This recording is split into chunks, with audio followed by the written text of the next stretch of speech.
Have you ever had a near-death experience? It must have been like 11th because I was driving. I was driving my parents' car and it stalled out. And this guy was behind me that's like laying on his horn. And I was like, done. Like the transmission was blown. I could not move. So finally, I get out of the car and I open the door. And at that moment, the guy decided to give up and guns it around me. And Oh, I like slammed up against the car to avoid uh, being hit. And he like basically almost took the door off the car. Yeah. that's scary. It That's was a some like 90-year-old guy who shouldn't have been driving. All right. Well, mine is from my childhood. I grew up in Lancaster, Pennsylvania, and we had a 30-acre plot of land. And my one of my many responsibilities was feeding the horses. We had three draft horses. So I had to go out there every day and like walk out and bring them their grains and their vitamins. And there were little streams running throughout the fields that they would drink from. Well, there was this flash storm, like a flash, like rainstorm. And these little streams were turned into like rivers, essentially. And I looked outside and I turned to my parents. I was like, oh, it looks kind of dicey out there. Like, nope, the horses need their vitamins. You got to go.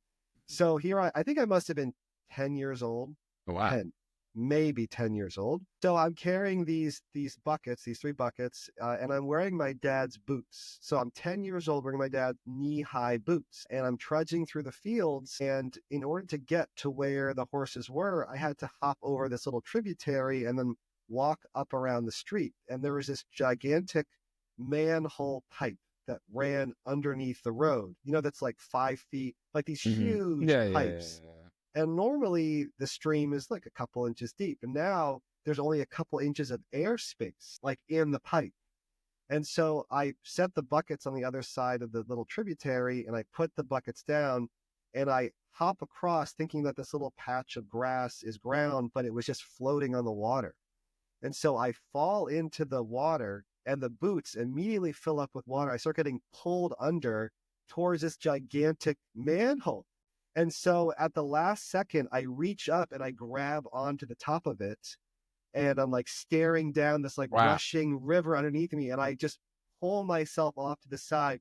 The boots are gone. They were like ripped off my feet.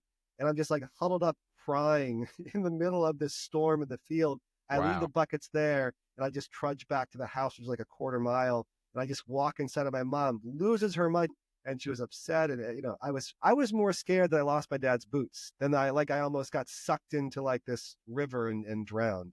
It's a kind of dramatic story. I know. Well, I saved it for you, Jeff.